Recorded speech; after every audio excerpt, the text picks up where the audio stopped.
नमः शिवाय। जय श्री राम। कुंभज कुटी से कैलाश के बीच कैसे एक संशय ने सती को सती कर दिया, इसी का भाग 2 शुरू कर रहे हैं।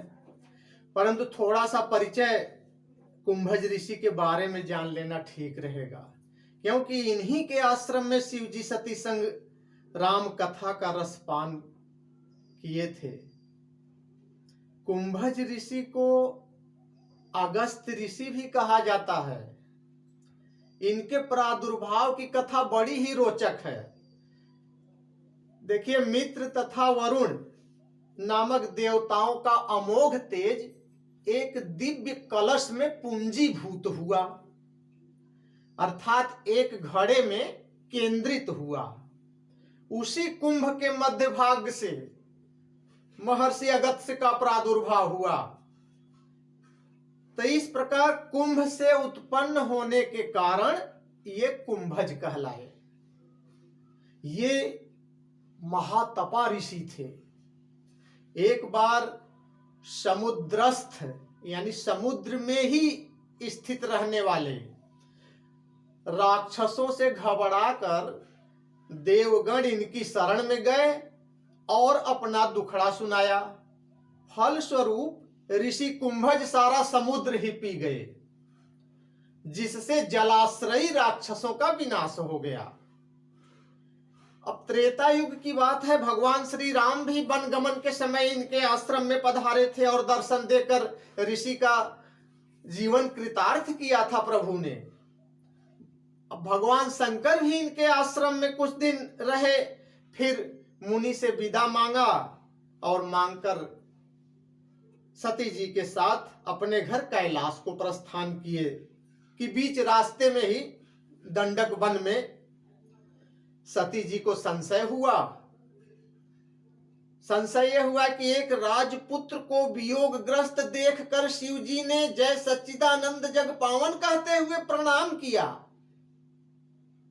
सती जी के संशयग्रस्त होने का यही कारण था।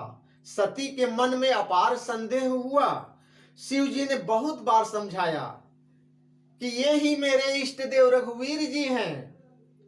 फिर भी सती के हृदय में शिव जी का उपदेश नहीं बैठा। और तब शिव जी क्या कहते हैं, जो तुम्हारे मन अति संदेहु तो किन जाई परीक्षा लेहु।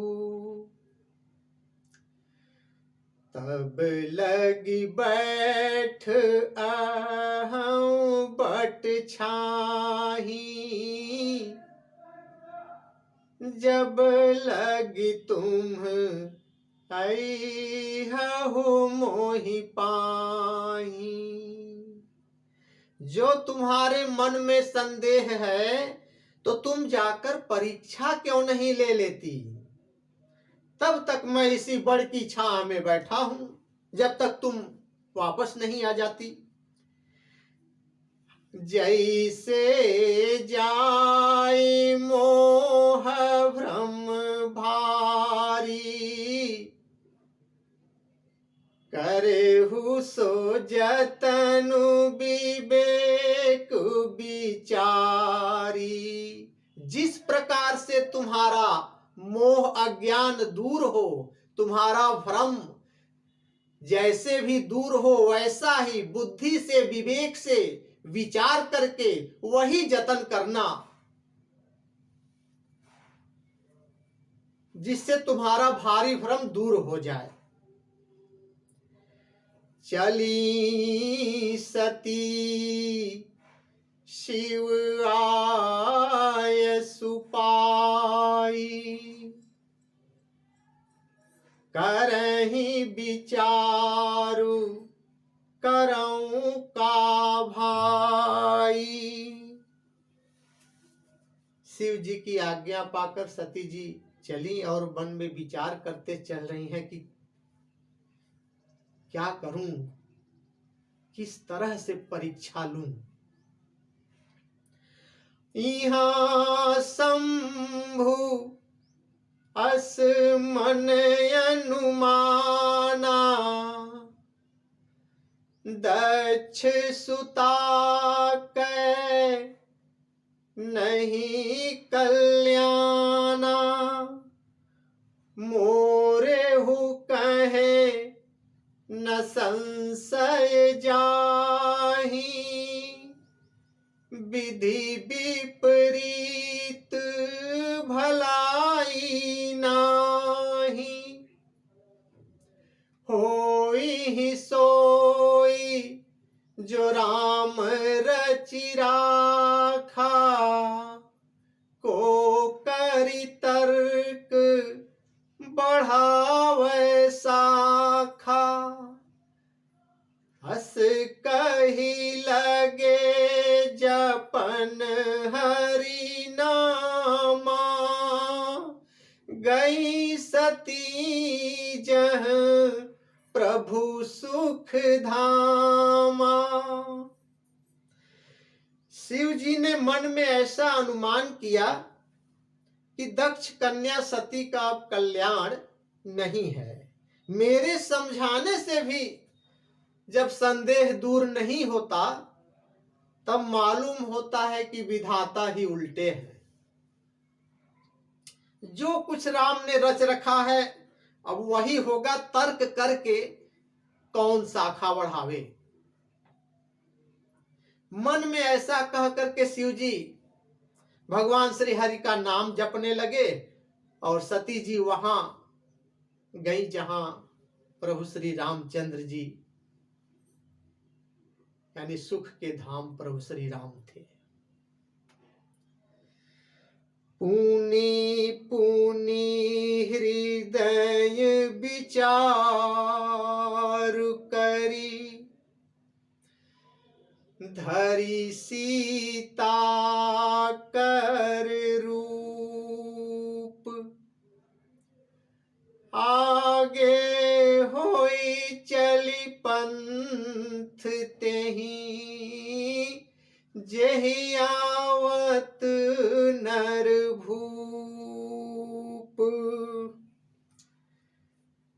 सती बार बार मन में विचार करके सीता जी का रूप धारण कर लिया उन्होंने, और उस मार्ग की ओर आगे होकर के चली जिस मार्ग से प्रभु श्री राम आ रहे थे। लेकिन सती जी के लिए तो इस समय वो नृपसुत थे, राजा रामचंद्र जी थे, क्योंकि अभी उनके संशय तो दूर हुआ नहीं है, इसलिए वो समझे कि राजा रामचंद्र ही आ रहे हैं। लक्ष्मण दीख उमाकृत बेसा, चकित भय भ्रम भयउ विशेषा,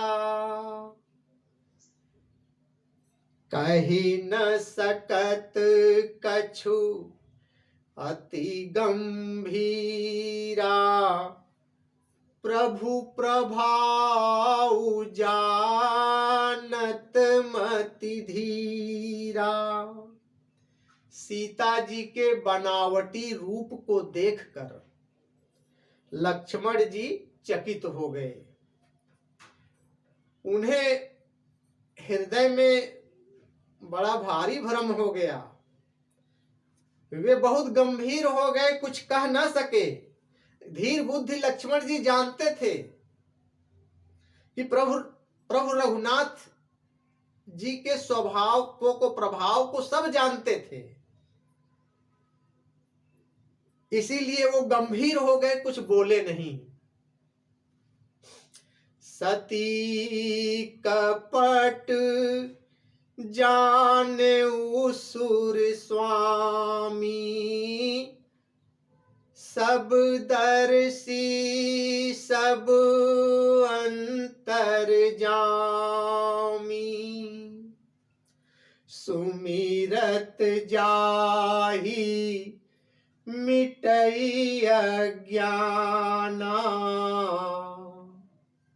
सुमिरत जाहि मिटई अज्ञाना, सोई सर्वज्ञ राम भगवाना।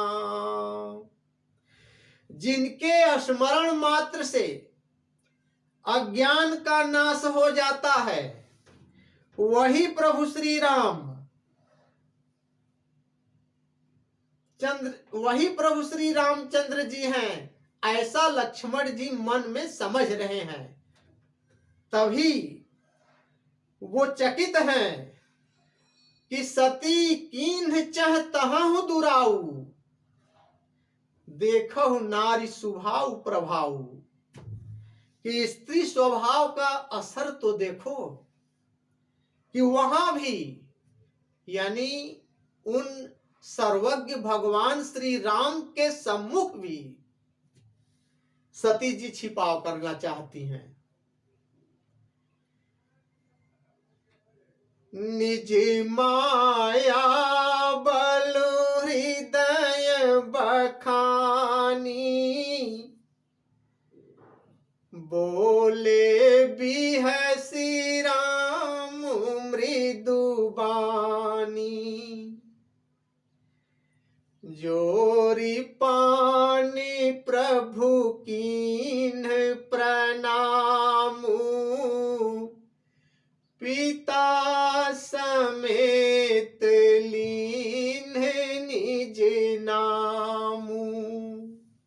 दोनों हाथ जोड़ करके भगवान श्री रामचंद्र जी ने सती जी को पहले तो प्रणाम किया और उसके बाद पिता सहित अपना नाम बताया। फिर क्या कहते हैं, कहे बहोरी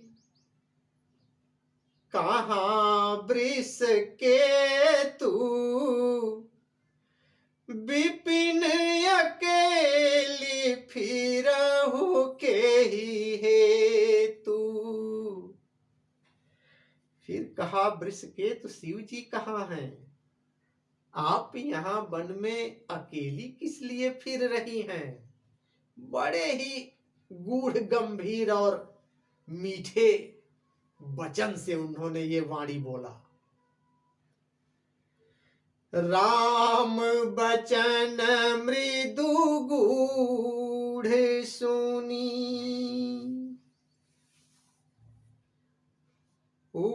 उपजायति संकोच, सती सभीत महेशु पही, चली हृदय अति सोच। श्री रामचंद्र जी के कोमल और रहस्य भरे वचनों को सुन करके सती जी को बड़ा ही संकोच हुआ। वे डरती हुई चुपचाप शिव जी के पास चली। उनके हृदय में बड़ी चिंता हो गई थी। कह रही हैं अपने आप से, मैं शंकर कर कहा न माना, निज अज्ञान राम पर आना, जाई उतर अब दई कहा, उरे उपजा अति दारुण दाहा। अब जाकर मैं शिव जी को क्या उत्तर दूंगी। यूं सोचते सोचते सती के हृदय में अत्यंत भयानक जलन पैदा हो गई। वे बहुत दुखी हो गईं। जाना राम सती दुख पावा,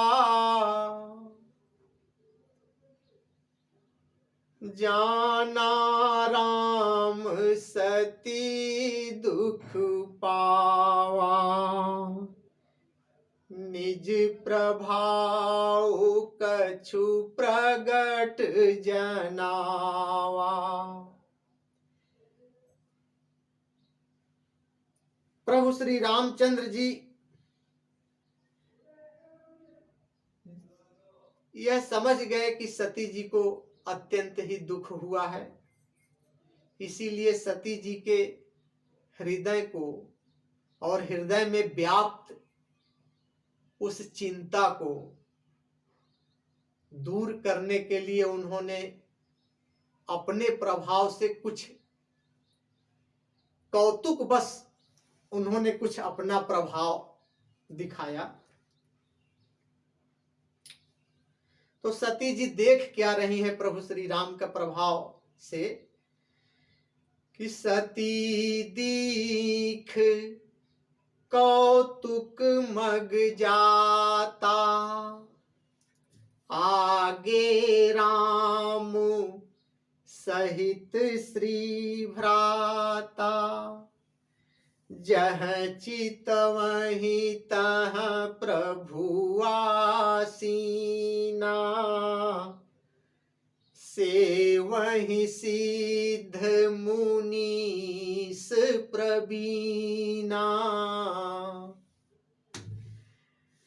जह चितवहि तह प्रभु आसीना, सेवहि सिद्ध मुनीस प्रवीणा।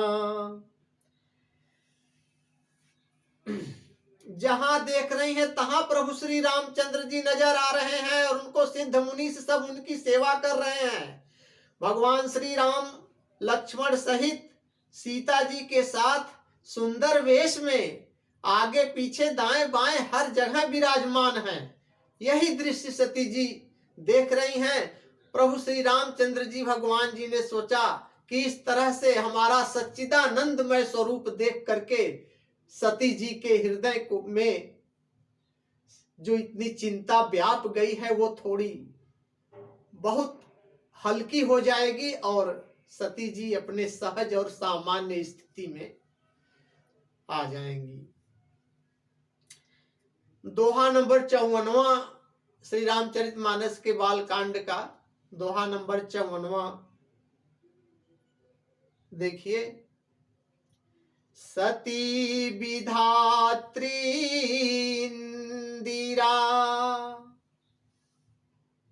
देखी अमित अनूप, जेहि जेहि बेस अजादि सुर, तेहि तेहि तन अनुरूप।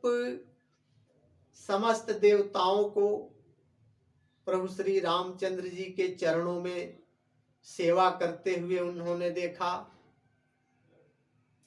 और ये सारे देवता अपनी अपनी शक्तियों के साथ सच्चिदानंदमय भगवान की सेवा कर रहे हैं। ब्रह्मा जी ब्रह्माणी के साथ, इंद्र इंद्राणी के साथ, वैष्णवी ब्राह्मी माहेश्वरी सब वहां पर सती जी को दिखाई पड़ रहा है। और सती जी यह सब देख करके वे भयभीत हो गई। इसे तो कथा बहुत व्यापक है, लेकिन कुंभज कुटी से कैलाश तक के बीच का ये भाग 2 में तो नहीं समाप्त हो रहा है। भाग 3 में इसको मैं कथा को आगे ले चल करके यह कथा भाग 3 में अब संपूर्ण हुई। तब तक के लिए जय श्री राम।